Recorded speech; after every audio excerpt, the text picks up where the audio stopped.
Hello, Ram Ram, नमस्कार। शिक्षा अवधि गीत चैनल में आप सभी का दिल से स्वागत है। तो आज हम आप सबके बीच में एक सोहर गीत गाने जा रहे हैं। तो आप सबको कैसा लगेगा कमेंट करके जरूर बताइएगा। प्लीज हमारे चैनल को ज्यादा से ज्यादा सपोर्ट करिए। आप लोगों की सपोर्ट की बहुत ज्यादा जरूरत है। तो चलिए हम सुनाते हैं।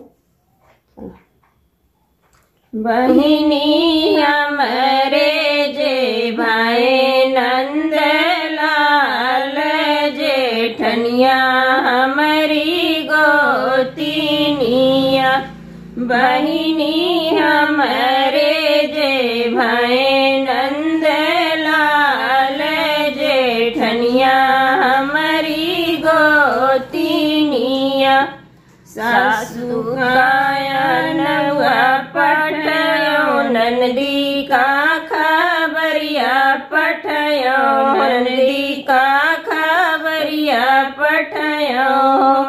बहिनी जेठनी का अपने पियवा जाए, जेठनिया हमारी गोतिनिया।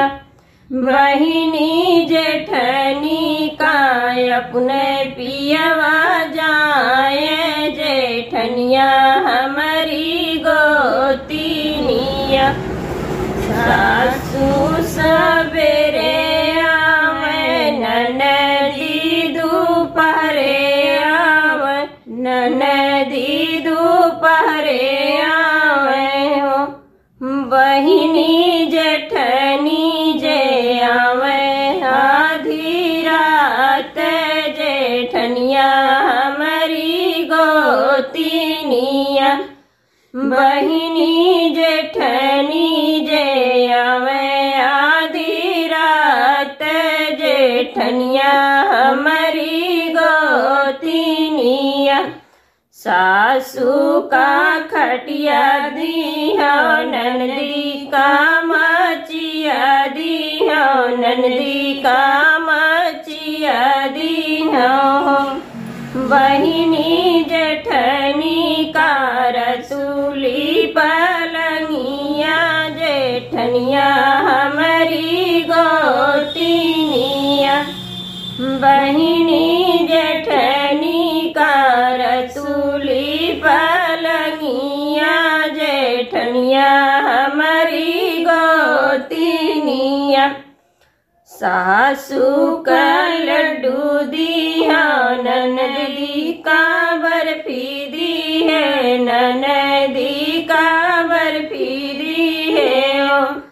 बहिनी जेठनी कर दी है रसगुल्ला, जेठनिया हमारी गोतिनिया।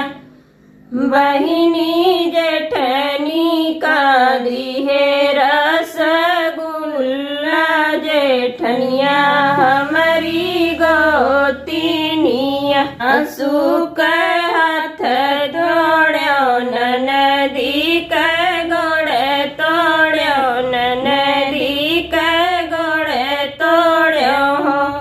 बहिनी जेठनी का तोड़ो करिया, जेठनिया हमारी गोतिनिया। बहिनी जेठनी के तोड़ो करिया, जेठनिया हमारी गोतिनिया। सासू दुआरे भागे नंदी पीछवारे भागे, नंदी पीछवारे भागे हो। बहिनी जेठनी जे कूदे रड़वरिया, जेठनिया हमारी गोतिनिया। बहिनी जेठनी जे कूदे डड़वरिया, जेठनिया हमारी गोतिनिया। मिलते हैं नेक्स्ट वीडियो में। Bye by.